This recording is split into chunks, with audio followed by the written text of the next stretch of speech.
नमस्कार मित्रांनो, तूही रे माझा मितवा या मालिकेच्या येणाऱ्या काही भागामध्ये आता असं होणार आहे की आता मात्र लावण्याने जो काही तो गुंड आहे तर त्या ड्रायव्हरला त्या गुंडांना पोलिसांच्या अगदी स्वाधीन होण्यासाठी सांगितले होते, पण तरीसुद्धा आता तो पोलिसांसमोर आणि अर्णवसमोर हे सर्व लावण्याने करण्यासाठी सांगितले होते हे काही कबूल करत नाही। परंतु आता जे काही अर्णव आहे तर अर्णव मात्र त्याच्याकडून सगळं काही आता कबूल करून घेणार असतो की जे काही झाले ते केवळ आता लावण्यामुळे झाले। आता ही अर्णव समोर लवकरच येणार असते, तेव्हा आता अर्णवच्या मनातून लावण्य पूर्णपणे उतरून ईश्वरीच्या विषयी प्रेमाची जाणीव आता अर्णवच्या मनामध्ये होणार आहे। तेव्हा मित्रांनो, अर्णव ईश्वरीची कशी माफी मागतो, कारण अर्णवने आत्तापर्यंत आयुष्यामध्ये कधीही माफी मागितलेली नाही, त्यामुळे तो माफी मागायला तयारच नसतो। कारण आता त्याला असं वाटतं की आपली काही चूक नाही तरीसुद्धा ईश्वरी देसाई आपल्यावर आरोप करते आणि हे आरोप आपले खोटे आहे, मग आपण ईश्वरीची माफी का मागायची। परंतु ईश्वरीसुद्धा काही कमी नसते, कारण ती असं म्हणते की जे काही आहे, कारण अर्णव सरांचा ॲटिट्यूड इगो हा खूप त्यांच्यासाठी महत्त्वाचा आहे। तो जरीही माझी माफी त्यांनी मागितली परंतु तरीसुद्धा इगो अगदी ठासून त्यांच्यामध्ये भरलेला आहे। परंतु आता ईश्वरी मात्र तिच्या जे काही आता तिच्यात गुण असतात तर त्या गुणामुळे चक्क ईश्वरी अर्णवची अगदी जवळची व्यक्ती होणार असते आणि अर्णव चक्क सर्वांसमोर ईश्वरीची हात जोडून माफी मागून तिला सॉरी बोलणार असतो आणि त्या दिवशी मात्र ईश्वरीच्या जीवनातील एक खूप मोठा असा आनंद असतो। तेव्हा मित्रांनो, आता आत्तापर्यंत आपण असं बघितलं होतं की राकेश जे काही ईश्वरीसोबत प्रेमाचे नाटक करायला तयार असतो, परंतु आता राकेश घरी येतो, ईश्वरीची त्याला खूप काळजी आहे असं तो आत्याला दाखवतो आणि जयू आत्याच्या मनामध्ये तो आता आपली जागा निर्माण करण्याचा प्रयत्न करतो आणि ईश्वरीची विषयीसुद्धा, कारण जर आत्याला आपण खुश केले तरच आत्या ईश्वरी आणि मला दोघांना एकत्र आणू शकते आणि ईश्वरी देसाई ही माझी इंदोरची जिलेबी मात्र माझीच व्हायला हवी, ती मात्र त्या अर्णव राजशिर्केच्या जवळ जायला नको। त्यामुळे आता राकेशने आत्याच्या मनामध्ये अर्णवविषयी खूप काही भरलेले असते, कारण आत्यासुद्धा आता अर्णवचा खरंच त्याला मानत असते, परंतु अर्णव चांगला मुलगा नाही, तो जे काही करतो फक्त स्वतःच्या स्वार्थासाठी करत असतो आणि ह्या मोठ्या लोकांचं असंच असतं असं राकेश आता आत्याचे कान भरतो। आणि आता राकेश घरी येतो, घरी आल्यानंतर त्याला ईश्वरीची खूप काळजी आहे असे तो दाखवतो। तेव्हा आता इकडे अंजली आणि आजी या दोघींना मात्र खूप टेन्शन येते, एकतर त्यांना ईश्वरीची काळजी लागलेली असते, त्या ठरवतात की काही झालं तरी आता ईश्वरीला भेटायचे, म्हणून ते ईश्वरीला भेटायचं जायचं ठरवतात। परंतु अर्णव म्हणत असतो की आजी, अगं हे बघ, ईश्वरी देसाई आता बरी झालेली आहे, तू काही काळजी करू नको आणि जे काही झाले तो ड्रायव्हरसुद्धा पकडला गेलेला आहे, परंतु अजूनपर्यंत त्याने माझं नाव का घेतलं हे मला माहिती नाही। तेव्हा आता आजी म्हणते की अर्णव, अरे मला असं वाटतं कारण ईश्वरी आता इतक्या मोठ्या संकटातून अगदी सुखरूप वाचून आली, त्यामुळे मी आता मंदिरात एक पूजा ठेवलेली आहे, मला असं वाटतं की आता आपण पूजा करूयात आणि आता आपल्या सात्विक फॅशनचं सुद्धा आता ज्या दिवशी आपली कंपनी ओपन झालेली असते त्या दिवशी कंपनीचा सुद्धा आता आपला ओपनिंगचा जो काही दिवस आहे तर तो डेट आलेला असतं, म्हणून आता कंपनीसुद्धा एक अशी मोठी पूजा त्यांनी ठेवलेली असते। परंतु आता ईश्वरीच्या जे काही आता ईश्वरी सुखरूप वाचावी म्हणून आजीने गणूबाप्पाला नवस केलेला असतो, तो नवससुद्धा आता तिला फेडायचा असतो। तेव्हा ती आता अर्णवला म्हणत असते की अरे तू ईश्वरीला घेऊन मंदिरात येशील का, कारण मी तिच्यासाठी एक नवस केला होता। अर्णव म्हणतो की तू तिच्यासाठी नवस, आजी काय गं, आता ईश्वरी तर सुखरूप आहे। आजी म्हणते की हे बघ अर्णव, ती मुलगी खरंच खूप चांगली आहे आणि जेव्हापासून ती आपल्या कंपनीत आली आणि या घरामध्ये सुद्धा येते तर तिच्या जीवावर आणखीन काही संकट येतात आणि तेव्हा मात्र आता वल्लरी हे सर्व बोलणे ऐकते। वल्लरी लगेच आता तेथे येते, वल्लरी म्हणते की एका साध्या मुलीसाठी तुम्ही इतकी मोठी पूजा ठेवलीत, काय गरज होती एका मामूली मुलीसाठी इतकी मोठी पूजा ठेवण्याची।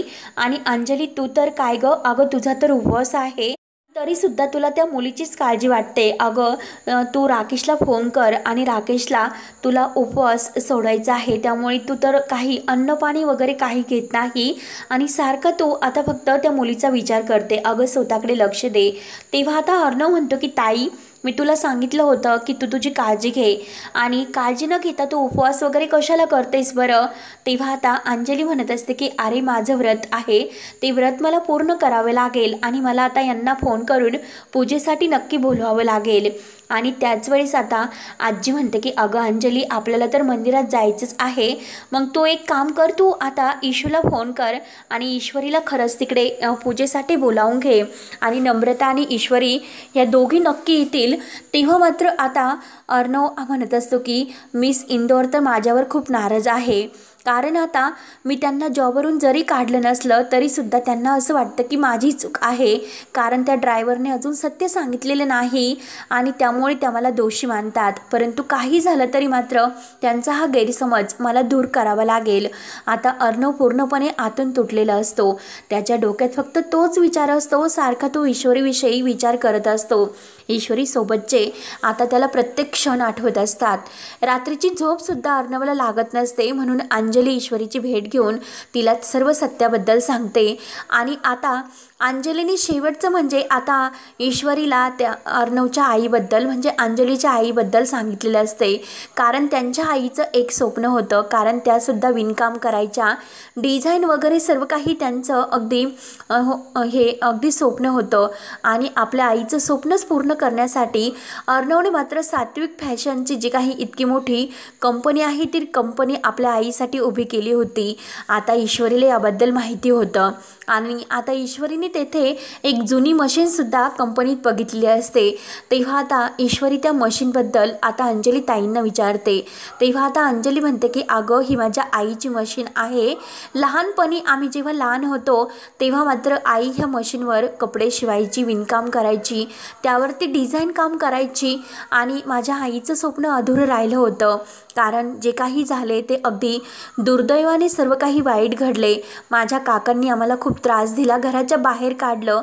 माझ्या आईच्या मृत्यूला फक्त माझे काका जबाबदार होते, परंतु माझ्या चिंटूने सर्व काही त्यांचा अगदी माझ्या आईचं स्वप्न पूर्ण केलं आणि काकांचं सुद्धा जे काही आईशी वागले होते ते सर्व बदला घेतला. कारण आता मात्र अर्णव जे काही करतो ते केवळ आपल्या आईसाठी करतो. आणि हे बघ ईश्वरी, जेव्हा त्याने एका मुलीवर प्रेम केलं होतं आणि ती मुलगीसुद्धा मॉडेलिंग होती, परंतु त्यावेळेस मात्र अर्णवकडे काही असं त्याचं असं नाव असं मोठं असणारं काही नव्हतं, पैसा नव्हता, कंपनी वगैरे काही नव्हता, स्वतःचा बिझनेस नव्हता.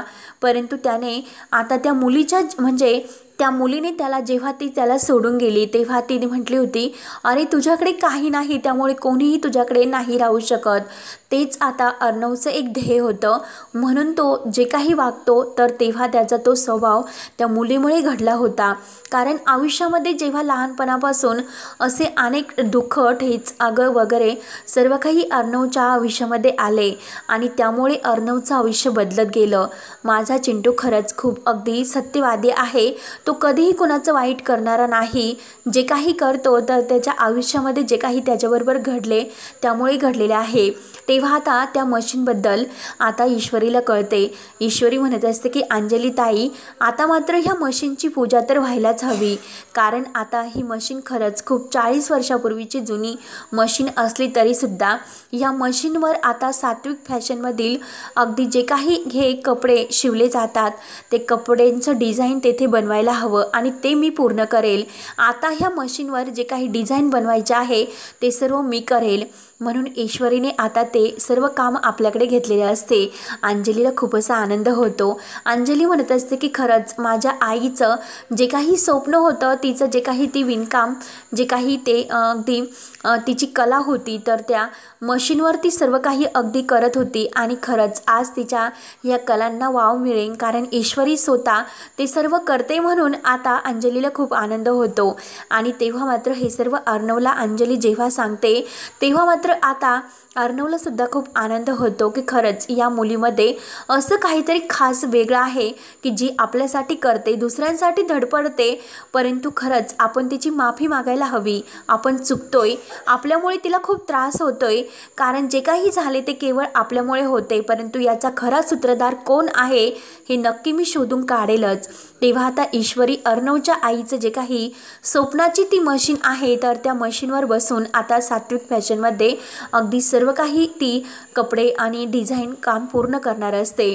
आणि आता अर्णवसुद्धा ईश्वरीवर इतका खुश होतो, मात्र आजीला सुद्धा खूप आनंद होतो की आपल्या मुलीचे स्वप्न ईश्वरी तिच्या रूपात पूर्ण करते। आपली मुलगी सुद्धा इंदोरला होते आणि ईश्वरी आणि आपल्या मुलीमध्ये नक्की काहीतरी असं नातं होतं की काय, म्हणजे ती का इतकं आपल्याला जवळची वाटते आणि नक्की इंदोरची आहे म्हणून काहीतरी ती आपल्याला खास वाटत असेल, परंतु नक्की आपल्या ईश्वरीमध्ये आणि तिच्यामध्ये जवळचे काहीतरी संबंध असतील। तेव्हा आता अर्णवसुद्धा आपल्या ईश्वरीबद्दल आता इतकं त्याच्या मनामध्ये प्रेम निर्माण होतं, म्हणून तो ईश्वरीला आता अगदी एक खास असं सरप्राईज देऊन अगदी तिची माफी मागतो। आणि त्यानंतर मात्र आता मशीनची पूजा वगैरे झाल्यानंतर आता आजीने ईश्वरीसाठी मंदिरात आता पूजा ठेवलेली असते आणि आता आपल्या अंजलीला सुद्धा व्रत तेथे पूर्ण करायचे असते, म्हणून आता ईश्वरी, नम्रता हे सर्वजणी तेथे येतात। अंजली राकेशला फोन करते, राकेशला म्हणते की हे बघा तुम्ही सुद्धा लवकरात लवकर पूजेसाठी इकडे या आणि मला तुमच्या हातानेच हे व्रत सोडायचं आहे, जर तुम्ही आले नाही तर हे व्रत माझं पूर्ण होणार नाही।